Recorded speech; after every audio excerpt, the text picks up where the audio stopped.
ये इस ड्रामा का पार्ट नंबर 9 है। Soul started. दूसरी तरफ रिजॉर्ट के कुछ ही दूर पर सररन, फूजी और जियानियो उस साइको को पकड़ने के लिए रिजॉर्ट के बाहर और उन सभी पर नजर रख रहे थे। और फूजी और सररन को बोलता है, ये जगह बहुत बड़ा है, क्या हम सिर्फ 4 लोग मिलकर इस जगह पर नजर रख पाएंगे? सररन बोलता है, हम इसमें कुछ भी नहीं कर सकते हैं। जीनियन ने बोला है कि वो साइकोपैथ बहुत चालाक है, अगर यहाँ ज्यादा लोग होंगे तो उसे पता चल जाएगा कि हम यहाँ नजर रख रहे हैं, तो ये प्लान काम नहीं करेगा। फिर जीनियन वहाँ आता है और उन सभी के साथ वहाँ बैठकर नजर रखने लगता है और बोलता है, मैं सुबह से पहले ये केस सॉल्व कर लूंगा। इसीलिए वो साइकोपैथ जरूर सुबह होने से पहले मेरे लिए कोई क्लू छोड़कर जाएगा। और जियानियो बोलती है, तुम कैसे जानते हो कि वो आएगा? जीनियन बोलता है, वो मेरे लिए जरूर आएगा। और जियानियो बोलती है, उसे तुम्हारी इन्वेस्टिगेशन के बारे में सब कुछ कैसे पता चल जाता है? क्या ये हो सकता है कि उसने तुम्हारे ऑफिस में कोई हिडन स्पीकर छुपाया है जिससे वो हमारी बातें सुनता है? जीनियन बोलता है, हो सकता है नहीं, उसने जरूर कोई डिवाइस लगाया है। जियानियो बोलती है, तो तुमने मुझे ये क्यों नहीं बताया? जीनियन बोलता है, अगर मैं तुम्हें बता देता तो तुम नेचुरली एक्ट नहीं कर पाती। और तभी वहाँ एक डिलीवरी मैन आता है और पीजी के रूम में कुछ देखकर जाने लगता है। और फूजियो पूछता है, क्या ये वही है? जीनियन बोलता है, नहीं, इसे उस साइको ने बुलाया है प्रॉप की तरह यूज करने के लिए। इस तरह के साइकोपैथ को किलिंग देखने में मजा आता है, इसीलिए उस रात के हिसाब से वो किलर के रूम में नहीं जाएगा, विक्टिम के रूम में जाएगा। फिर इंतजार करते करते जियानियो सो जाती है, इसीलिए जीनियन उसे वहाँ लेटा देता है और उसके बालों के साथ खेलने लगता है। इसीलिए कुछ देर बाद जियानियो उठ जाती है और दूसरी तरफ जिकुई को कोई जीनियन के नाम पे बाहर बुलाता है और जिकुई वहाँ जल्दी से जाती है। और दूसरी तरफ रिजॉर्ट में 4 लोग एक साथ आते हैं और जीनियन उन पर नजर रखने के लिए बोलता है।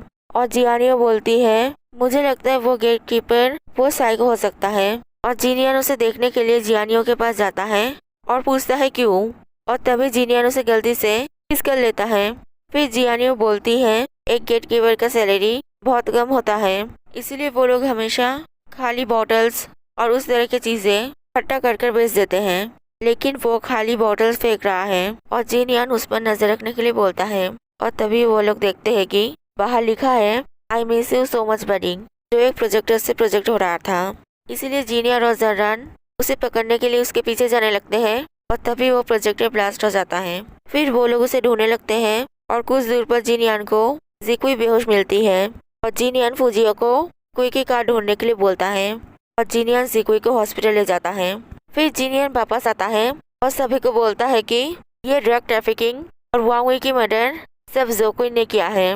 वो ही ये ड्रग ट्रैफिकिंग चलाता था और पीजी उसका एक पार्टनर था जो ड्रग देकर लड़कियों को यूज करता था। उस रात पार्टी 10 बजे खत्म हो गया था और माईचैन 12 बजे वांगुई को अपना लव कन्फेस करने गया था। फिर वो अपने कमरे में जाकर गहरी नींद में सो गया था। कोई भी ड्रिंक करने की वजह से 2 घंटे बाद गहरी नींद में नहीं सोएगा। सिर्फ जोकुई ने उसे स्लीपिंग पिल्स दिया था जिससे माईचैन सो जाए और वो आसानी से वांगुई को मार सके।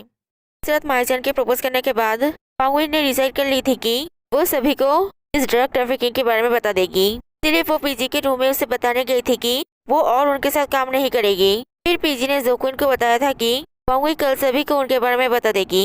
इसीलिए जोकुइन ने माईचैन के पानी में स्लीपिंग पिल्स मिलाकर उसे खिलाया था जिससे वो सो जाए। और वांगुई ने पीजी के रूम से अपने रूम में जाने के बाद अपना डिसीजन माईचैन को बताने के लिए माईचैन के रूम में कॉल की थी, लेकिन किसी ने भी कॉल नहीं उठाया था, जिसका मतलब जोकुई उस समय माईचैन के रूम में नहीं था बल्कि वांगुई के रूम में था। तुमने वांगुई के रूम में जाकर उसे बेहोश करने के लिए दवाई दिया था, इसीलिए वांगुई मदद मांगने के लिए रात में माईचैन के रूम में गई थी। लेकिन माईचैन तभी बेहोश था और वो दूसरों से भी मदद मांगने गई थी, लेकिन किसी ने उसकी मदद नहीं की थी। और तभी उसकी इयररिंग सेंगफू के डोर के सामने गिर गया था।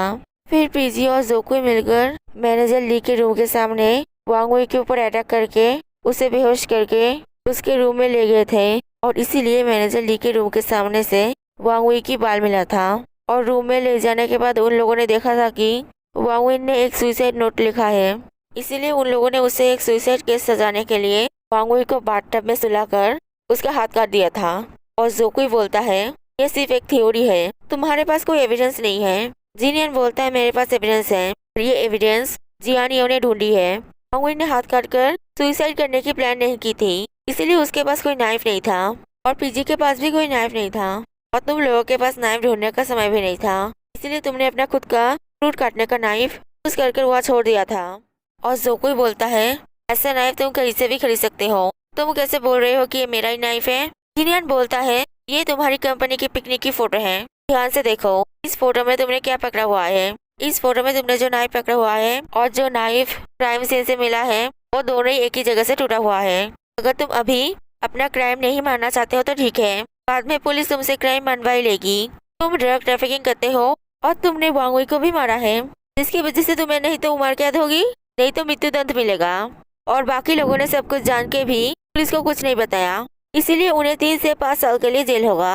इसलिए तुम सभी अपने आप को प्रिपेयर कर लो। फिर जिनियन और जियानियो रेस्टोरेंट में खाने जाते हैं और जियानियो पूछती है तुमने कब से उन सब पर शक करना शुरू किया था। जिनियन बोलता है मैंने पीजी के साथ दूसरों के बाल भी टेस्ट करने के लिए भेजा था और माइचन और सुकुइन के सिवाय सभी का टेस्ट पॉजिटिव आया है, वो सभी ड्रग लेते थे। फिर जिनियन का कॉल आता है कि जिकुई को होश आ गया है, इसलिए वो दोनों उससे मिलने जाते हैं। और जिकुई जिनियन को बोलती है तुमने मुझे किस क्यों किया था, और वो जिनियन को वो मैसेज दिखाती है।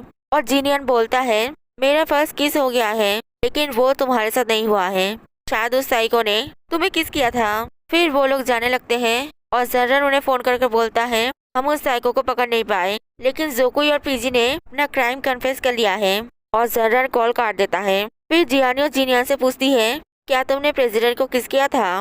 और जिनियन बोलता है तुम सच में सोचती हो कि मैं उस क्रिमिनल को पकड़ने के बजाय अपने बहन को किस करने गया था। उस साइको ने उसे किस किया है, मैंने कल रात से तुम्हें किस किया था, वो तुम्हारी फर्स्ट किस थी ना। जियानियो बोलती है तो क्या हुआ है, तुम्हारा भी तो वो फर्स्ट किस था। और जिनियन बोलता है चिंता मत करो, मैं तुम्हारे होने वाले बॉयफ्रेंड को हमारे किस के बारे में नहीं बताऊंगा। फिर वो लोग पुलिस स्टेशन जाते हैं और जिनियन पीजी के फोन से जियानियो की फोटो डिलीट करता है, क्योंकि उसने प्रॉमिस किया था कि वो फोटो डिलीट कर देगा। फिर वो बहुत सारे पैकेट में से कुछ ढूंढने लगता है और जियानियो पूछती है ये सब क्या है। जिनियन बोलता है पीजी के घर पे रखा हुआ कैलीग्राफी ब्रश से ये सब निकाला गया है, ये सब उन लड़कियों के बाल हैं जिनके साथ पीजी का लव रिलेशनशिप था। उसके घर पे सिर्फ कैलीग्राफी का ब्रश था, कोई कैलीग्राफी का काम नहीं था, इसलिए मैंने उसे चेक करने के लिए बोला था। और ये तुम्हारा बाल है। और जियानियो बोलती है ये मुझे दो, मैं इसे जला दूंगी। और जिनियन बोलता है मैं तुम्हारे लिए जला दूंगा। फिर वो लोग जिकुई के पास जाते हैं और जिकुई जिनियन को बोलती है मैं सभी को बता दूंगी कि तुम अपने काम करने में अनसक्सेसफुल रहे, इसीलिए मैंने तुम्हें निकाल दिया, जिससे किसी को भी पता न चले कि तुम यहाँ एक केस इन्वेस्टिगेशन करने के लिए आए थे। और जियानियो तुम्हें इन्वेस्टिगेशन में असिस्ट कर रही थी। और जियानियो तुमने बहुत अच्छा काम किया है, इसलिए मैं तुम्हें अपनी मर्जी से कोई भी पोजीशन चूज करने दे रही हूँ, लेकिन तुम्हारे पास उस पोजीशन की एबिलिटी होनी चाहिए। और जिनियन बोलता है इसकी जरूरत नहीं है, जियानियो मेरी है, इसीलिए वो तुम्हारे साथ और काम नहीं करेगी। और जियानियो बोलती है मैं तुम्हारी नहीं हूँ और प्रेसिडेंट मुझे सोचने के लिए थोड़ा टाइम चाहिए। जिकुई बोलती है ठीक है। और वो जिनियन से पूछती है क्या तुम्हें पता चला कि वो कौन था। जिनियन बोलता है नहीं, लेकिन मैं जल्द ही पता लगा लूंगा। फिर कुछ दिन बाद फुजियो जिनियन से मिलने जाता है और जिनियन उसे बोलता है जर्रन को जिकुई की चुराई हुई कार पहाड़ के नीचे मिला है जो ब्लास्ट हो गया है, और उसमें एक जला हुआ डेड बॉडी भी मिला है। और उस डेड बॉडी की डीएनए पुलिस की डेटाबेस में से किसी के साथ भी मैच नहीं हो रहा है, इसीलिए मैंने जर्रन से उसके डीएनए का एक कॉपी मांगा है, तुम और सुसैन को भेजो। और फुजियो बोलता है ठीक है, वैसे तुम्हारी असिस्टेंट तुम्हारे लिए और काम नहीं कर रही है, वैसे तुम कहाँ खाने जाओगे, और क्या मैं जियानियो को हमारे साथ खाने के लिए बुला लूँ। जिनियन बोलता है जो मर्जी करो। फिर फुजियो जियानियो को बुलाने जाता है और जिनियन भी उसके पीछे पीछे आता है। फिर फुजियो जियानियो के डोर पे नॉक करता है, लेकिन कोई भी दरवाजा नहीं खोलता है, इसीलिए फुजियो जिनियन को बोलता है जियानियो घर पे नहीं है, तुम उसे कॉल करो। और जिनियन बोलता है तुम नहीं जानते हो कि कैसे कॉल करते हैं, तुम करो। फुजियो बोलता है क्या तुम दोनों का लड़ाई हुआ है, ठीक है मैं करता हूँ। और फुजियो जियानियो को कॉल करता है और जियानियो बोलती है वो अपनी यूनिवर्सिटी में ग्रेजुएशन सर्टिफिकेट लेने गई है। फिर वो दोनों जियानियो को लेने जाते हैं और फुजियो जिनियन को बोलता है तो तुम दोनों इतने दिनों से बात नहीं कर रहे हो। जियानियो बहुत शांत लड़की है, अगर वो तुम पर गुस्सा है इसका मतलब तुमने कुछ गलत किया है, ये मत बोलना कि तुम ये भी नहीं जानते हो कि वो क्यों गुस्सा है। जिनियन बोलता है मैं जानता हूँ, वो जिकुई और मुझ में से किसी एक को चूज नहीं कर पा रही है। फूजियो बोलता है लेकिन तुम इसके लिए जियानियो को दोष नहीं दे सकते हो। उसने इतनी साल पढ़ाई की है और तुम उसे उसकी इतनी साल की पढ़ाई वेस्ट करने के लिए बोल रहे हो। ये चॉइस करना सच में बहुत मुश्किल है और तुम्हारा काम बहुत खतरनाक भी है। ज़्यादातर लड़की आई ये काम नहीं करना चाहिए। अगर मैं जियानियो की जगह होता तो मैं जिकुई को चूज करता। वो जियानियो को जो मर्जी पोजीशन चूज करने दे रही है। तुम जानते हो तुम्हें अभी क्या करना चाहिए? तुम्हें उसे पैम्पर करना चाहिए। अगर तुम अपने असिस्टेंट को नहीं खोना चाहते हो तो इन 2 दिनों के लिए उसे गॉडेस की तरह ट्रीट करो। उसकी सारी ख्वाहिश पूरी करो। लड़कियां बहुत इमोशनल होती हैं। अगर एक बार वो तुमसे इम्प्रेस हो जाए तो वो तुम्हें ही चूज करेगी। If you like this video, please like and subscribe it.